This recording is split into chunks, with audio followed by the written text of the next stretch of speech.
Hey everybody, welcome back to the Dungeon Dive. Daniel here. I hope you are doing well, and if you're not, I hope you are soon. So a couple videos ago, we did take a look at the first part of the Realm Fables Kickstarter delivery, and that was a look at the Sandbox Creator and then Realm Fables World Generators Volumes 1 and 2. So today, in a brief follow-up video, we will go ahead and take a look at the miscellany and the preformed settings of Volume 1 that also came with this Kickstarter project. So if you, I know all of these are available as PDFs on DriveThruRPG, I believe. And if you just wanted to get the core of what Realm Fables has to offer, I would say that volumes 1 and 2 of the World Generator, along with if you can get the Sandbox Creator, this is what I would focus on. These two things, while they do have some cool elements to them, are not as I don't find them as useful for maybe something like solo role playing or creating things on the fly. Although there is one section in the miscellany that is really, really cool. But let's go ahead and take a look and see what's in here. So let's look at the back here. A collection of tools and tables for generating and adding interesting elements to your world. And of course, these are all done by Shield Dice Studios. So volume 2, or the miscellany, I should say, starts off with a hex generator. So for generating a hex world, you can use that. This is a cool little section that tells information about creating a sanctuary, a home base for your adventurers. I do like that. That's pretty neat. And then we get into this really in-depth section on creating libraries in the world. This is really weird. I'm not sure why there are so many pages dedicated to creating libraries. Maybe there are a lot of people who have library-based adventures. I'm not quite sure. This whole section of the book, just for me, seems, to put it bluntly, like a waste of space for me. I would have much rather seen this section much shorter and the dungeon section much bigger. Actually, this roadside section much bigger, because this section here to me feels kind of like a tease. Like, I want this section to have its own book, and we'll talk about that when we get there.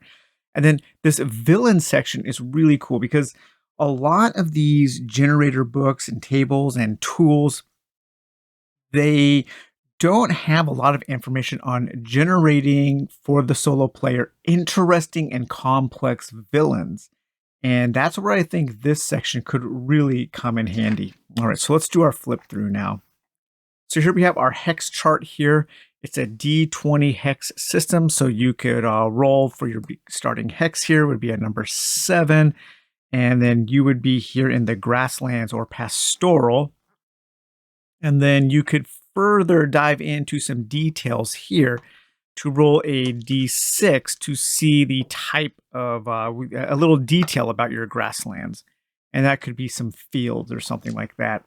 So you have cities, forts, towns, villages, forests, mountains, grasslands, hills, rivers, deserts, water, sea, lake, swamps, tundra, frozen wastes, jungle, volcano, caves and dungeons, fissures, fungal forests, crystal plains, and map markers for unknown locations, things like dungeons, treasure, artifact, NPC locations, a guild base, or perhaps a hidden temple.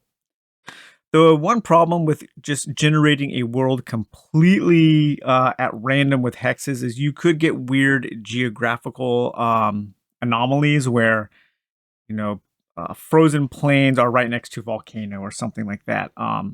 I would like to see a system in something like this where when you have a hex, you have a greater chance of having a somewhat similar hex next to it.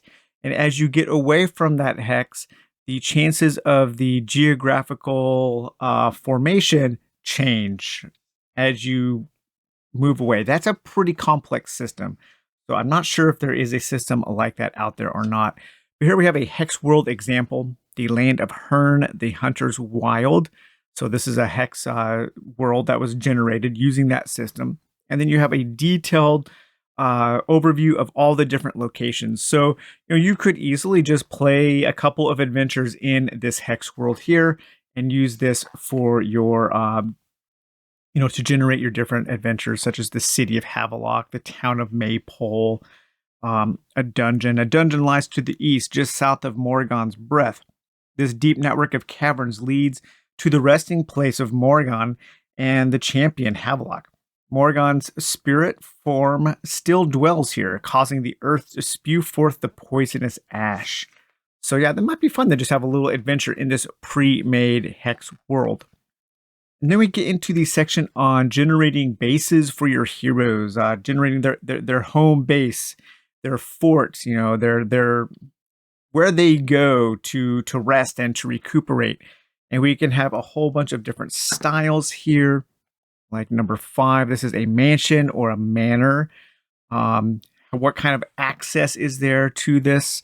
It's a portal. Okay, so maybe this mansion is walled off, and you have to go through this magical portal to get inside. Base acquisition here, 14. Find it in the wilderness. Base downsides, 14. The ground about the base is infertile, so that could have something to do with the magical portal. Maybe this portal opened around the manor and it caused some kind of like magic plague, caused everything to die. We have different types of rooms, different types of upgrades you can have to your base. Small additions, downtime activities. So what kind of things do people like to do in your base? Pray or building a shrine. So again, that could coincide with that magical portal. And then we have some examples. We have Ungar's upgradable outpost, stage 1, stage 2, stage 3, and stage 4. Kind of gives you an idea of how you could use these generators to build your outposts. We have the Grape Fall Villa with a nice little atrium that I've always wanted to live in a house with an atrium. Each one of the rooms having a sliding glass door that opens out to this really nice garden area, perhaps with a fountain, some benches. That's like one of my dreams right there. That's really cool. But here we get a whole backstory with a timeline of this villa and the details of what exists in that villa. Here we have Salt Storm Keep. Again, another very detailed look at a base here. Black Scale Fort with the Black Scale Fort interior. And then here we have that library section. Yeah, I just have never seen so much attention in the detail paid to a library. Number 1, this is a Gothic, sharp, and black stone library. The roof is made out of glass roof with gaps for telescopes to pass through. Maybe it's also kind of an observatory. What's the internal layout like? Floating rooms that pass by every so often. I guess you could just say this is like for a dungeon or some kind of temple and adventure site. It doesn't have to be a library, I guess. What is the most prominent feature of your library? Stained glass windows depicting battles. And here we have a whole bunch of library outbuilding sketches and library surroundings. What kind of city or town is your library in? Library NPCs. Okay, I guess I'm just not sure about this whole library focus. Library familiars, library secrets. Maybe I should try to have a whole adventure set in a library. Famous books and scrolls. I do like this. This is pretty handy here. 20. The Mysteries of the Fallow Monk Cult. Okay. Works on the strange rituals of the Fallow monks, a cult that bred demonic hosts and worshipped a sentient flame. Other library items, your main areas, your secret areas. 17. A wanted poster depicting a librarian. Okay, that's kind of nice. Quick book creation. We have inferior books, standard books, superior books, and magical books. That's how it works. So if we have a superior book, we have a 5 and a 9. We have the The Elven Family Tree you might find, or a magical book, 8 and 20. Perhaps they have a Sentient Plans. Oh, Sentient Plans, that's kind of cool. Sentient Plans to build one of those magical libraries. And this is fun. This is fun. A Volatile Book Generator. So you can just roll up on all of these charts, kind of almost like a Mad Lib book generator. And you have, for each one of these, you have a D6. So we could have a fancy leather tome sits before you on the floor. It is white, string bound, and sparks with fire. The strange languages seem to speak of the ways of old. That might be a fun way to generate a little bit of lore, little backstory for an adventure.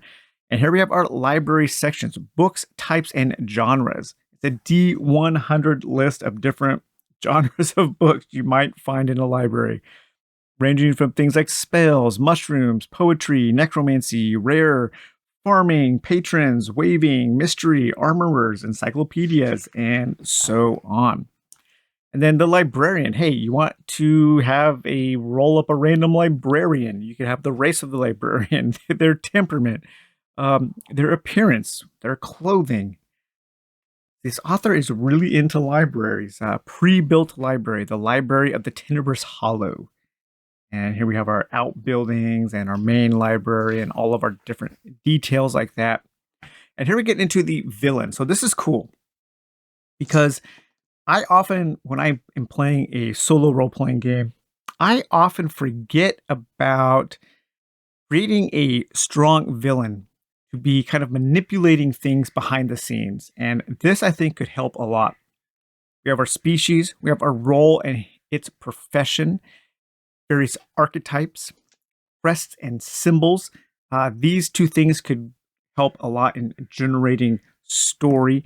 So an archetype might be insane or disturbed, maybe a crest or a symbol, a tree, some kind of mad tree monarch or something.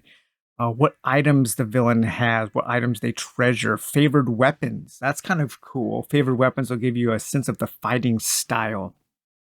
We have memorable features of the villain. 4 here. One limb has become a thick and oozing tentacle that drips black ink. Thematic styles of the villain here. Number 4, hidden, cloaked, hunched with a cane. So that matches that description with its his limb being a thick and oozing tentacle. I like that a lot. We have negative traits and positive traits. So this is interesting because a strong villain should have some positive qualities, things that allow them to become a strong villain, things that help them in their rise to evil power. I really do like that. And it does give you something to work on in a story environment because maybe your villain is attractive. Okay, that's like the JRPG villain, right? And then it's tyrannical and attractive. That is a classic, name a more classic combination in, in an RPG. Perhaps our villain has some personal grudges. You have an opposing goal, okay? And then we have our current mission. What are they doing right now? When you start your game, what is your main villain doing? They're building a great fortified dam to cut off the main water source of the capital city. Okay, that's like some James Bond style villainy right there. We have our villain's servant, our villain's pet, backstory hooks. Perhaps the backstory is the Queen of the Lands has magically melted their journal. Okay, so the Queen of the Lands took some precious book from the villain and they have destroyed it, and now the villain is trying to get it back here. And then we have our villainous prophecy. Again, this is kind of like that volatile book generator here. So we have the men of the Lost Hollow foretold of its coming. when the black fox dies, the forged malice will appear soon after. It is scrawled in ash that the world shall fall into flames.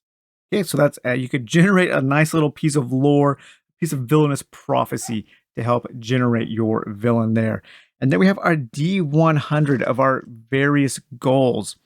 Claim their rightful destiny, to find a weapon of power, to speed up the inevitable, and so on. A lot of really cool goals here. And then we also get our D6 quick tables for age, strength, weakness, location, hates, loves, seeks, uses, studies, and different visions, all for the villain here. This is like a villain kind of matrix here to create your villain. And then you also get a villain character sheet that you can keep track of all of that. This is super, super useful for solo role-playing. I love this. And I think the next time I play a game of something like Scarlet Heroes, I am going to start not with my character creation, not with the world creation, but I'm going to start by creating a villain as dictated in this sheet here. And then we come to this section that feels like a big tease, and I want an entire book of these roadside events because I like the way this book handles roadside events, but there just aren't enough of them. We do have some moral dilemmas. So this book focuses on, they want your roadside events to have character and emotional impact. And if you remember back in when we looked at volume 1 here, they talk about the story triangle and how you want to have your world content, your locations, dungeons, items, NPCs, and at the point here, the whole point of a story is to have your emotional story, and that's what everything is leading to. So I think that that villain generation can help lead to an emotional point, and having moral dilemmas and permanent negative consequences of encounters of these roadside events also helps to facilitate that. But then we get into our examples, or what we use, and we only have 2 for each type of terrain.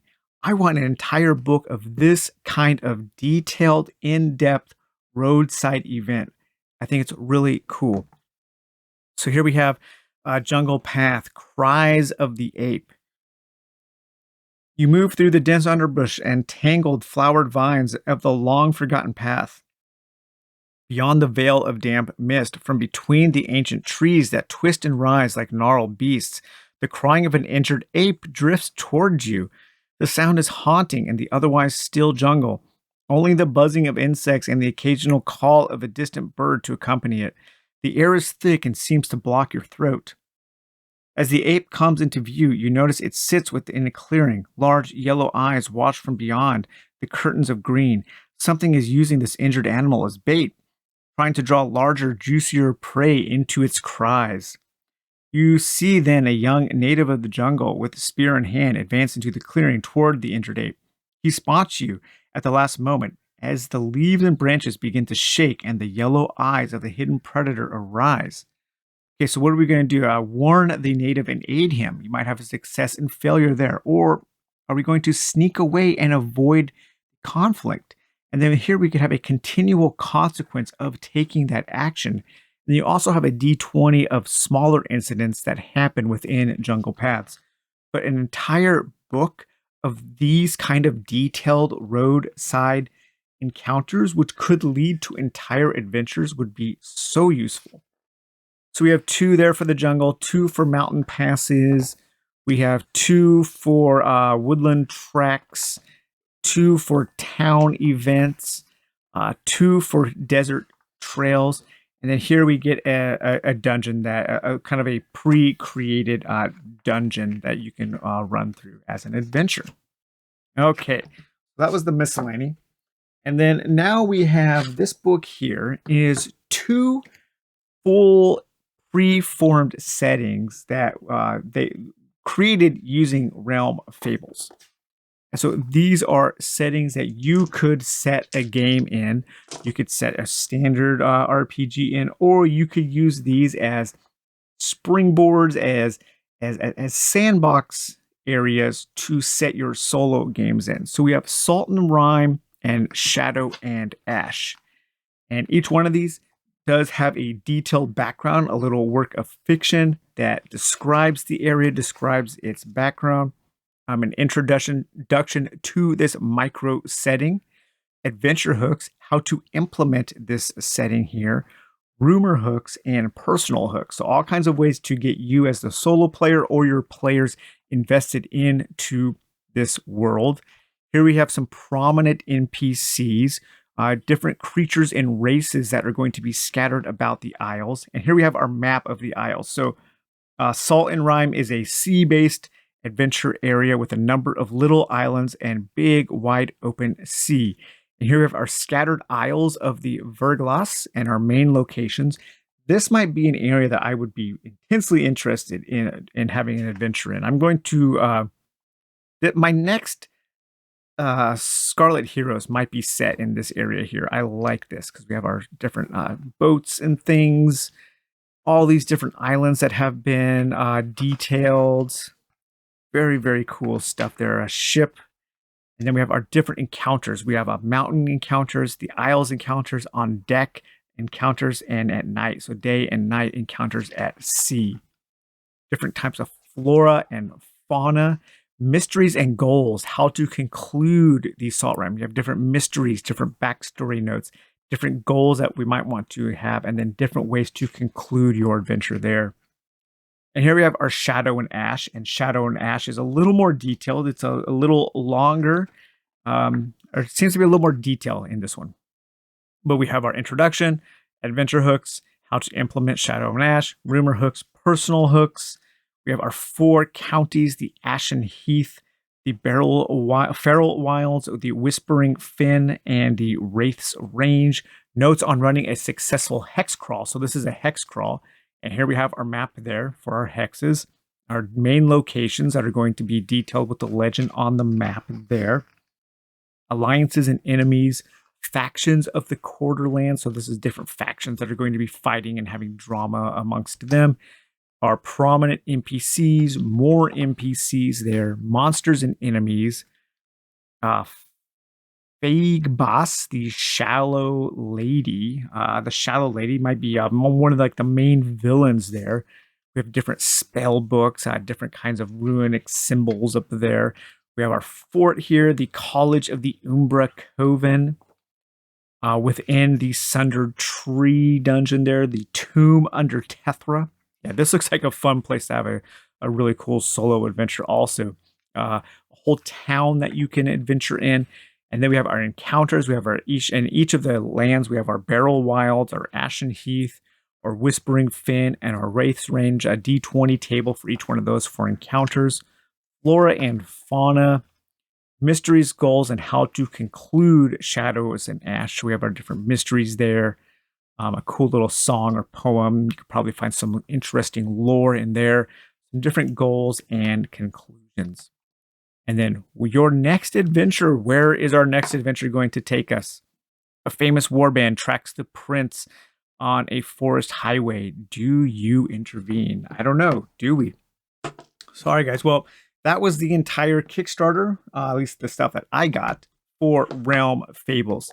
Realm Fables Volume 1, Volume 2, the Miscellany book, and Volume 1 of the preformed settings.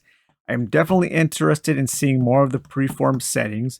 I'm definitely interested in the villain charts in the Miscellany, and Volumes 1 and Volumes 2 of the World Generator, along with the Sandbox Creator. So, all right, well, I hope you enjoyed taking a look at this. We will talk to you later. Bye-bye.